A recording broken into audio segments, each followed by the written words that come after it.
Now, when it comes to my comedy heroes, there were three heavyweights who stood out above the rest. The Dick Emery Show ran from 1963 to 1981, making it the BBC's longest-running sketch show. Excuse me. Yes, madam. Miss. Yes, miss? Are you the gentleman in charge of this test centre? I am. Can I help you? I've heard that there's one of your examiners who won't pass a woman driver unless she lets him have his way with her. Well, I don't know whether it's true or not, miss, but if you can point him out to me, I'll have him. No, you point him out to me, and I'll have him. It was Dick's flair with costume, makeup and dialects that enabled him to create a wealth of characters. Oh, you are awful. But I like you. And you can clearly see his influence in the popular sketch shows of today. Oh, hello, Honky Tonks, how are you? Les Dawson's comedy show ran for 11 years and featured the infamous characters Sissy and Ada. Took me cold, never even gave me a ticket. Oh.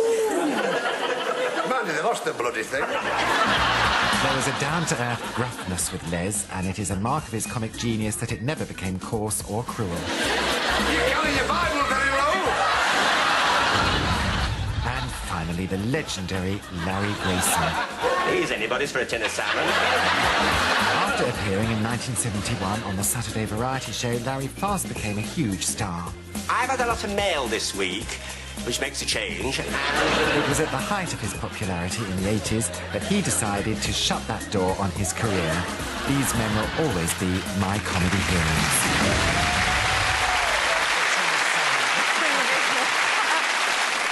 Right, nowadays, everyone's green, but back in the 80s, the only things of that colour were Martians, bogies, and some god-awful flavour of Cresta. So, when a new sitcom started in which a suburban couple grew their own vegetables and kept their own animals, the whole country had one great multiple organic experience. The Good Life was about a middle-class suburban couple, Tom and Barbara Good, who decided to escape the rat race and turn their Surbiton home into a self-sufficient farm, a novel idea back in the 70s. Could be the man without chickens. I got a chicken. This meant growing their own food and raising their own animals. That one's got a limp. The trouble was they lived in the suburbs. Their very conservative neighbours, the Ledbetters, looked on horrified at their friend's decision to give up their jobs and live from the land. They are heading for degradation, misery and squalor. And we have to live next door to it. Penelope Keith's memorable portrayal of the snooty Margot Ledbetter.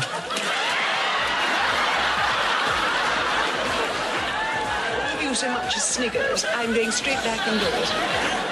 And the late Paul Eddington as lovable henpecked Jerry helped make the show a comedy classic. We'll stave off infection with a glass of gin. It was a little early to start boozing, Jerry. Oh, right. Well, I'll have yours.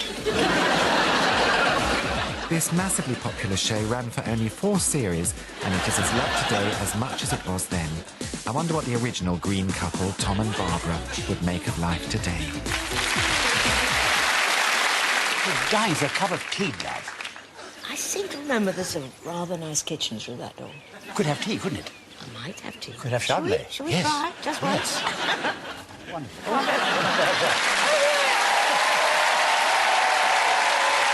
Ladies and gentlemen, Felicity Kendall and Richard Byers. Marvellous. Am I here? Yes, please. May we sit at your kitchen Yes, table? absolutely. no, Oh, back my at the old God, kitchen Harger. there. Does this feel authentic? No. Very small. When was the last time that you two sat at the table in the Goods house?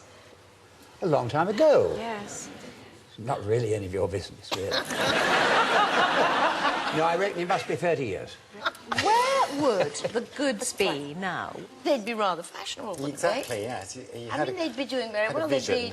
be Yes. sort of famous, I think, and probably Yes. Pioneers of the green movement. pioneers. Yes. It's still going on, Chickens isn't and it? It's still goats trying to save the planet.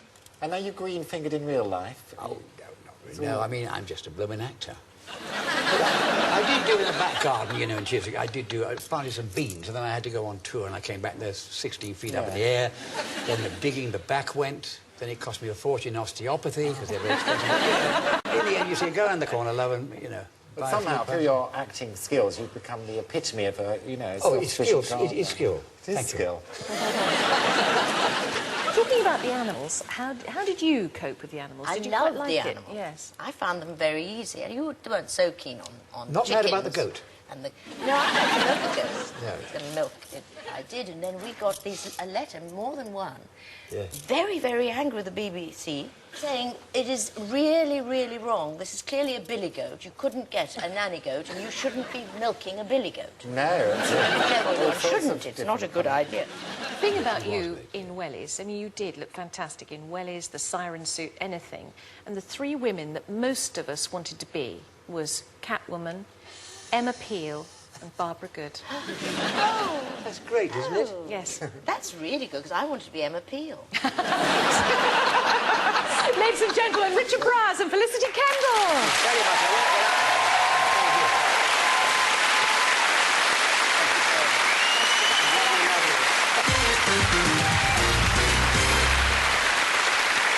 Another good choice. Oh, bless them. What else kept you on the edge of your sofa in the 80s? Piles. Back in the 80s, one daytime show stood out for me. Do you remember Pebble Mill at 1? How could you forget? It was the best thing to come out of Birmingham,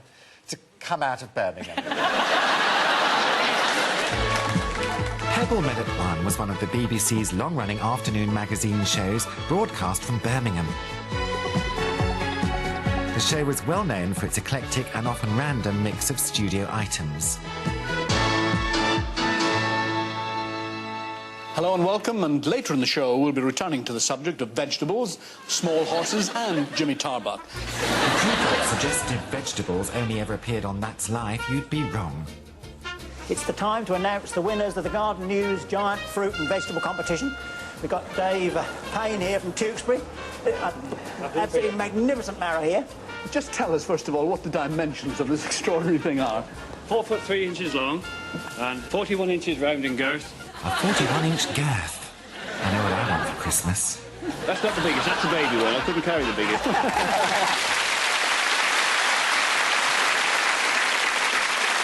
Another long-running programme which became an institution was the classic travel show Wish You Were Here. And it put its host, Judith Chalmers, right on the map, quite literally. Here she is in action.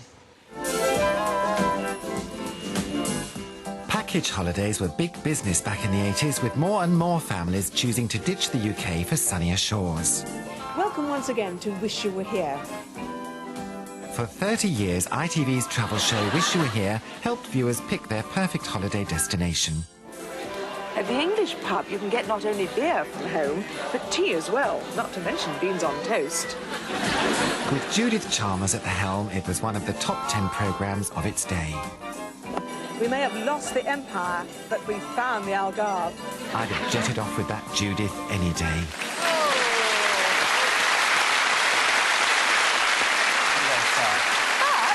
You did go on holiday with Judith, didn't you? I've been there, I've done that, yes. What did you do? I've been on 2 Wish You Were Here's with Judith. I went to Portugal for a weekend, and we had a fabulous week in Key West. I took her around all the gay clubs and broadened her horizons. I think she wore the same crocheted top she had in that clip.